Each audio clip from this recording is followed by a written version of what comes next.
Šiandien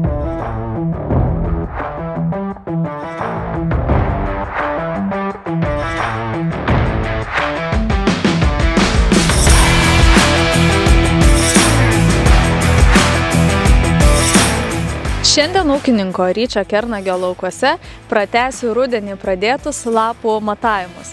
Tai maždaug prieš 10 dienų buvo atliktas mitybinis purškimas, kuriame dominavo sieros, kitų mikroelementų ir amino rūgščių produktas.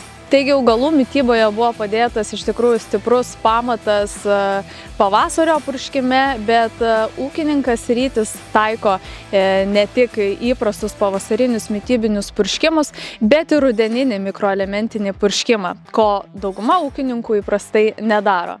Lietuvos dirvožemiai nėra turtingi mikroelementais.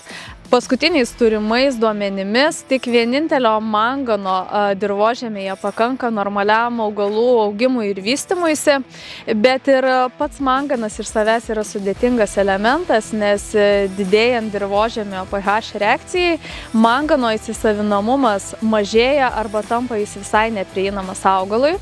Beje, tokia pati tendencija yra ir su cinku. Tai žinant šį faktą ir pridedant tą faktą, jog visų kitų elementų dirvožemėje yra nuo 2 iki 6 kartų mažesni kiekiai negu reikia augalui, negalime pamiršti, koks yra svarbus papildomas tręšimas per lapus. Rinkoje yra gausus pasirinkimas įvairių produktų, metalų, bet kad augalas iš tikrųjų būtų aprūpintas visais jam reikiamais elementais, rekomenduočiau rinktis kompleksinius produktus. Kaip pavyzdys galėtų būti Skandagros atstovaujamas vokiečių gamintojo Lebasol produktas Profi Combi Max. Produkte veikia net 9 veikliosios medžiagos. Praeitieji metai buvo įrašyti kaip šilčiausi metai per visą Lietuvos istoriją ir buvo užfiksuota 18 šilumos rekordų. Tuo tarpu šiais metais jau dabar iki balandžio galo yra fiksuota net 15 šilumos rekordų. Noriu pabrėžti, kad naudojant biostimuliatorius vyksta labai reikšmingi ir dideli pokyčiai būtent augalo viduje, ko mes neretai plika akimi matyti net negalime, bet tai nereiškia, kad biostimuliatoriai neturi didelės vertės augalui. Na, bet apie viską nuo pradžių. Taigi, kaip veikia biostimuliatoriai? Visų pirma, jie nėra trąšos. Biostimuliatoriai veikia kaip augalų streso valdymo moduliatoriai. Dar kitaip juos galime įvardinti elicitoriais.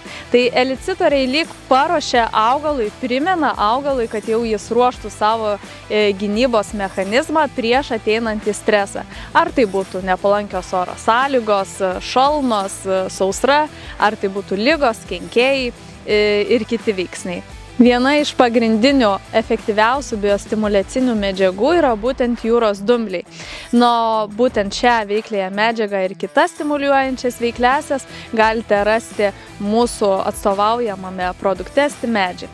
Kalbant apie kalį, tai šis elementas turi ypatingai svarbų vaidmenį vandens ir maisto medžiagų angliavandenių judėjime augale, kas yra ypatingai svarbu ir sausros atvejais. Kalis tiesiogiai sušvelnina nepalankių augimo sąlygų neigiamą poveikį augaluose, reguliuodamas vandens balansą ląstelėse, reguliuodamas ir didindamas fotosintezės efektyvumą ir antioksidacinę augalo sistemą. Kalbant apie tai, kaip galime padidinti augalų atsparumą nepalankioms sąlygoms, tai iškart mintyse iškyla sąvoka prolinas.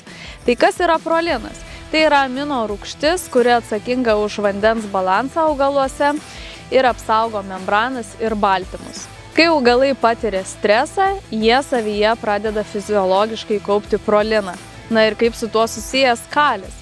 Tai jeigu augalui užtenka kalio, jis yra gerai tuo elementu apsirūpinęs, tai ir prolino sintezė vyksta efektyviai. Vadinasi, jeigu augalas aprūpintas pakankamu kiekiu kalio, jis efektyviai vykdys prolino sintezę ir taip gebės geriau atsilaikyti prieš nepalankės augimo sąlygas. Tai atlikus matavimus kaip ir rudenį, taip ir dabar tiek kontrolinėje lauko dalyje, kur nebuvo taikytas nei rudeninis, nei pavasarinis purškimai, taip pat ir lauko dalyje, kur buvo atiduotas pilnas mitybinis purškimas, gauti rezultatai rodo, jog kontrolinėje lauko dalyje išryškėja didelis trūkumas fosforo, kalio, mangano, geležies, kitų elementų. Bet mažesnis trūkumas matomas toje lauko dalyje, kur buvo taikytas pilnas tiek rudeninis, tiek pavasarinis mitybiniai purškimai. Kitaip tariant, elementų trūkumas matomas abiejose bandymo variantuose, bet būtent pilnai taikyta mitybinė technologija sumažino elementų trūkumą. Tai palinkėsiu sėkmės darbuose, nepamirštant, jog elementų atidavimas kartu su organinėmis medžiagomis gali būti viena iš strategijų siekiant stabilesnio derliaus tokių kintančių aplinkos sąlygų fone.